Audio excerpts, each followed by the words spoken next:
네, 여러분 안녕하세요. 저는 트로이얼케 세련된 정아씨입니다. 오늘은 그 마지막 3탄 준비했는데요. 피부관리사 자격증 취득을 위한 33가지 꿀팁. 네, 약속대로 빠르게 돌아왔습니다. 자, 그럼 바로 23번째 꿀팁부터 가보도록 하겠습니다. 첫 번째는 이제 석고하는 방법인데요. 석고할 때는 나만의 그 데드라인을 정하는 게 굉장히 중요해요. 뭐 다른 것도 당연히 데드라인이 있겠지만 석고할 때는 처음에 굉장히 빠르게 저어주고요. 이제 재료를 만드는 게 가장 중요한 것 같아요. 그래서 미리 먼저 쭉 얼굴에 다 이제 까신다 생각해가지고 잡아가는 건 저는 나중에 연습을 했었거든요. 그래서 가운데부터 쭉쭉쭉쭉 올려주신 다음에 그 다음에 이게 다 1차 작업이 완료되면은 그때부터 라인 먼저 잡아주시고 밑에도 잡아주신 다음에 손에 힘 빼기, 그 다음에 빠르게 도포하고 나서 그 다음에 슥슥슥슥 가볍게 문질러주기. 그러면은 굉장히 맨들맨들한 예쁜 석고팩이 탄생하게 됩니다.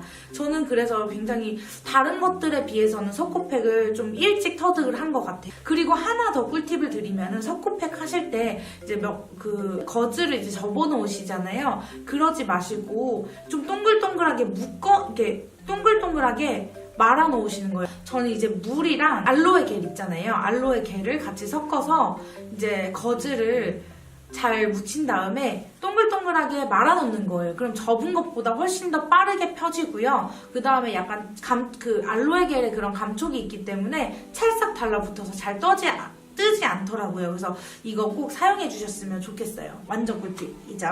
자, 그 다음은 속도 조절 진짜 굉장히 정말로 너무너무 중요합니다. 그래서 크림팩 같은 경우에는 5분 안에 커트라인을 친다. 저만의 그런 딱 그 데드라인 시간이 분명히 필요하거든요. 무조건 다른 사람들이 주는 그 기준도 있겠지만 제가 만약에 손이 굉장히 빨라요. 그러니까 전체 활용 시간의 90%를 쓰지 못하면은 그것도 감점 요인이 되거든요. 그래서 내가 이렇게 데드라인을 찍고 봤더니 정말 잘 되더라 라는 그 데드라인을 반드시 찾으시면은 그 시행착오가 조금 덜하지 않을까라는 생각이 듭니다. 자, 그 다음은 이제 외건을 세팅하실 때 물론 이제 여러 가지 방법들도 있겠지만 이제 보통 학원에서 배운 방법대로 많이들 하시잖아요. 근데 막상 가보면은 모두가 다 다른 학원에서 왔기 때문에 저게 맞는 건가? 내게 좀 틀린 건가? 저 사람은 티슈를 저렇게 세워놨네? 저 사람은 티슈를 다 빼놨네? 이렇게 헷갈리시는 경우도 있으실 거예요. 그래서 외건에다가 특히 외건 세팅하실 때 본인이 이제 원래 배우신 대로 적용하신 대로 쓰시면 된다라는 점. 다만 위생 같은 경우에는 반드시 꼭 잘 준비를 해가셨으면 좋겠어요. 특히 이제 수건 같은 경우에도 우리 어차피 막 20장, 22장 이렇게 많이 사잖아요. 거기서 3장만 더 추가하시면 되거든요.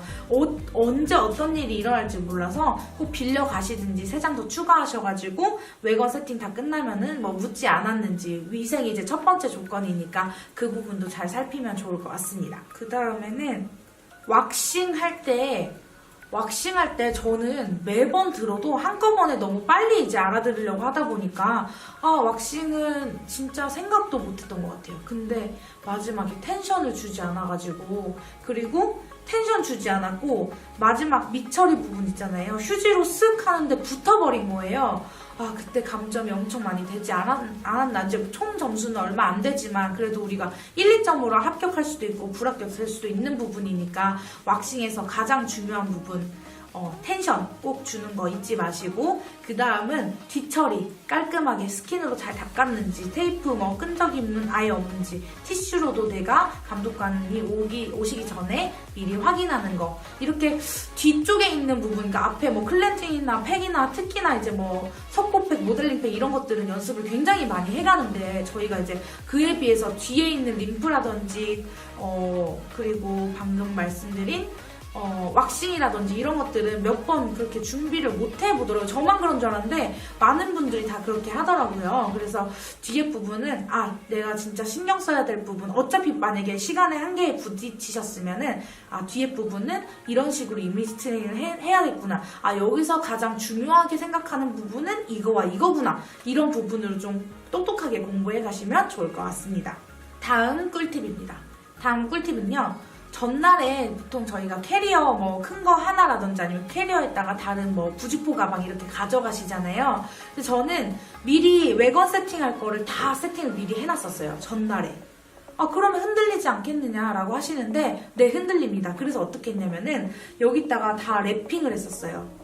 뭐 화장품 같은 경우에 쏟아질 거는 몇 개 그냥 화장품 가방 안에다가 두고, 이제 나머지 것들은 다 랩핑을 해가지고 가자마자 바로 열어서 세팅할 수 있게끔 이렇게 했었거든요. 근데 이제 시험장 가서 보니까 다른 사람들이 저를 되게 많이 쳐다보시더라고요. 이렇게까지 뭐 어떤 학원에서 오셨어요? 이렇게 물어보시는 분도 계셨어요. 그거는 그냥 제가 빨리 이렇게 하고 싶어가지고 말했던 부분이고, 다른 이제 언니들이나 제가 모델로 갔을 때도 그 실습자분한테 이렇게 하시면 좋을 것 같아요 라고 이제 꿀팁을 줬는데 진짜 헤매지가 않더라고요. 그 시간에 한 번 더 다른 거 차트 연습하시고, 다른 거 뭐 석고는 빼먹지 않았는지 뭐 준비물 체크 한 번 더 하시는, 시간 벌어다주는 그런 시간이 될 것 같아요. 물론 이제 화장솜 같은 경우도 미리 준비 많이 해가시잖아요. 근데 위생이 약간 걱정되신다 하시면은 여름에는 뭐 어쩔 수 없겠지만 겨울 같은 경우에는 미리 냉장고에다, 그것도 저는 랩핑을 다 해놨었거든요. 새벽에 일어나가지고. 그래서 그렇게 활용하시면 좋을 것 같습니다. 그 다음에 저희가 이제 선착순으로 자리 배치가 된다라고 말씀을 드렸었는데, 서울 휘경동 시험장을 예를 한번 들어볼게요. 이제 먼저 가게 되면은 앞자리부터 뒤에 탈의실까지 쭉 자리가 있으실 거예요. 그래서 미리 좀 가셔가지고 그 시험장 문 앞에부터 그 자리가 이제 좀 황금 자리인 것 같거든요. 그래서 미리 좀 세팅을 해놓으신 다음에, 그다음에 거기서 줄을 서 계시면은 줄 선다고 이제 감독관 들어오기 뭐 한 20분 전, 30분 전, 한 번은 1시간 전에부터 줄이 서 있었어요. 그래서 저도 계속 서 있던 적이 있었는데, 그래서 미리 바로 갈 수 있게끔 이렇게 장치를 해놓으시면 좋을 것 같습니다. 선착순이 중요한 이유는 저번 시간에 말씀드렸죠. 가서 이제 베드 세팅 하나라도 더 할 수 있고, 그 다음에 타월도 눈치 봐가면서 한 3-4번째 때 가져다 둘 수 있는 장점이 있었잖아요. 그걸 활용하시면 될 것 같고요. 그 다음에 이거는 설마 라고 하실까봐 경고의 말씀 차원에서 꿀팁을 드립니다. 들어가시기 전에 모델분에게 꼭 마스카라랑 립스틱, 섀도우 이런 거, 화장품 파우치 있잖아요. 꼭 맡겨두고 가주세요. 왜냐면 만약에 모델분들이 다른 모델분들이랑 알면은 관계가 없는데 모르시는데 쭈뼛쭈뼛 가가지고 만약에 좀 빠꾸 당했어요. 전문 용어로 빠꾸 나왔어요. 빠꾸 당했어요. 그러면은 저 이거 한 번만 빌려주세요. 이렇게 말하기 조금 민망하더라고요. 그래서 이제 혹시 모르니까 꼼꼼히 물론 잘 하셨겠지만 다시 한번 이제 점검하는 차원에서 파우치 꼭 두고 가시고요. 가장 중요한 부분이, 피부 클리너 시험에서 가장 중요한 부분이 저는 기초라고 생각을 해요. 기본이라고 생각이 드는데, 내가 깔끔하게 보이는지, 고객들이 봤을 때 나라는 에스테티션한테 관리를 받고 싶은지, 나의 상태를 기본적으로 점검을 해야 된다라고 저는 생각이 이제 들거든요. 그래서 이제 머리라든지 마스크 립스틱 묻지 않았는지 이제 점검 잘 해주시고 들어가시면 좋겠습니다. 자, 그리고 놓치고 갈 수 있는 부분도 말씀드릴게요.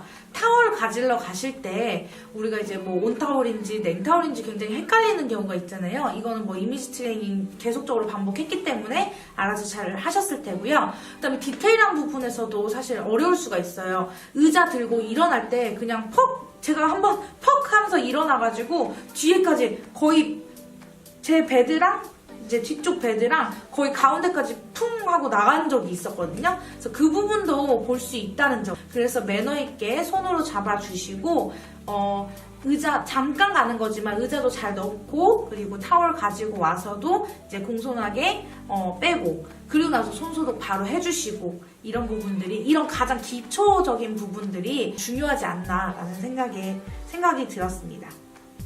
그 다음에는 바디 관리. 팔, 다리 이제 마사지 들어가시잖아요. 테크닉 들어가실 때 바디 오일을 저는 이제 보통 뭐 4번, 5번 이렇게 뿌렸었는데, 그날따라 불안한 거예요. 잘 안 닦이면 어떡하지 해가지고 3번 정도를 뿌렸던 적이 있었어요. 그랬더니 오일이 모자란 거예요. 그리고 모델분들이 제가 이제 매번 바꾸다가 처음 이제 셀렉 해가지고 그때 가서 처음 뵌 모델분이었는데, 모델분이 이제 다리가 길이도 다를 수가 있고 두께도 다를 수가 있잖아요. 그러니까 아차 싶은 거예요. 너무 뻑뻑거리. 거리는 거예요. 물론 잘 닦는 것도 중요하지만 그 전에 관리할 때, 테크닉 할 때 얼마나 안정된 상태로 하는지 그것도 굉장히 중요하잖아요. 그래서 저는 차라리 연습하실 때부터 오일을 정말 많이 쓰시고, 정말 많이까지는 아니지만 적당량이라고 하면은 내가 관리할 때 문제가 없을 정도, 그리고 닦아낼 때 너무 많이 흐르지 않는 정도를 말하는 것 같아요. 그래서 적당량을 잘 준수를 하시고, 그다음에 이런 측정감이라든지 이런 것도 굉장히 중요한 것 같아요. 이 모델분 내가 오늘 처음 봤지만 다리가 좀 긴 걸로 봐서는 내가 한 번 더 써야겠다, 이렇게. 그래서 미리 좀 많이 도포를 하시고, 그다음에 모자라면 갖다 쓰시는 걸로 추천을 드려요. 대신 닦을 때 굉장히 꼼꼼하게 닦으시는 거는 연습하실 때 잘 하실 수 있겠죠? 다리나 팔다리 같은 경우에는 그래도 시간이 조금은 남는 편이니까 데드라인을 뭐 30초라든지 앞당겨서 이렇게 계산하시면 좋을 것 같습니다. 자, 그 다음에는 모델링이랑 석고 하실 때 모델링 석고 하실 때 생각보다 순서 외우는 게 진짜 어려워요. 저는 진짜 마지막에 내가 너무 연습할 때 이렇게 예쁘게 하는 거에만 치중하지 않았나 이렇게 싶을 정도로 그 다른 부분들을 많이 신경을 못 썼던 것 같아요. 그래서 가장 기본적으로는 냉타올 쓰는 거, 온타올 가지러 가시는 분들 진짜 그런 분들이 있을까 싶지만 정말 많이 있습니다. 근데 문제는 뭐냐면은 한 명이 가기 시작하면은 3명, 4명까지는 계속 가는 것 같아요. 그래서 저는 갈 때마다 그것들을 이제 그 상황을 봤거든요. 그래서 그것도 준비하시는데, 더 중요한 것은 뭐냐면은 모델링은 사실 굉장히 간편하기 때문에 괜찮아요. 그 준비 과정 자체가 좀 그래도 석고에 비해서는 간편하기 때문에 괜찮은데, 석고 하실 때는 아이크림부터 해가지고 바르고 나서 또 다시 크림까지 바르려면 정말 시간이 없거든요. 그래서 예쁘게 하시는 것도 중요하지만 제 시간 안에 끝내는 거는 당연히 중요하기 때문에, 왜 그런지는 다들 아시죠? 시간이 오버되면은 바로 0점 처리입니다. 뭐 감점 요인이 아니라 0점 처리니까요. 그것보단 차라리 점수 조금 덜 하더라도 깎이는 게 낫다라고 제 생각이 들거든요. 물론 깎이면 안 되겠지만, 그래서 준비하실 때 석고 같은 부분 순서 정말 잘 외우셔야 됩니다. 내가 못하고 이제 크림 못 바르고 마무리했어요. 모를 것 같잖아요. 다들 보십니다. 다 어떻게 쏙쏙이 다 보시는 것 같아요. 그래서 그 부분까지도 잘 준비하시면 될 것 같고, 제가 준비한 영상은 바로 여기까지고요. 이 33가지 꿀팁이 얼마 안 될 수도 있고 누군가에게는 이제 정말 큰 팁이 될 수도 있지만 모두 시험 잘 보시면 좋을 것 같아요. 그래서 제가 다음번에는 이 피부관리사 꿀팁뿐만 아니라 이런 에스테틱 마케팅에 관한 그런 꿀팁까지도 가져올 수 있도록 하겠습니다. 그렇게 궁금하시다면은 좋아요, 그리고 구독하기 꼭 눌러주시고요. 다음 시간에는 더욱더 재미있는 소재로 들고 올 테니까 피부관리사 시험뿐만 아니라 다른 에스테틱 관련돼서 많은 정보 얻으시길 바랄게요. 자, 지금까지 트로이알키 세련된 정아씨였습니다. 감사합니다.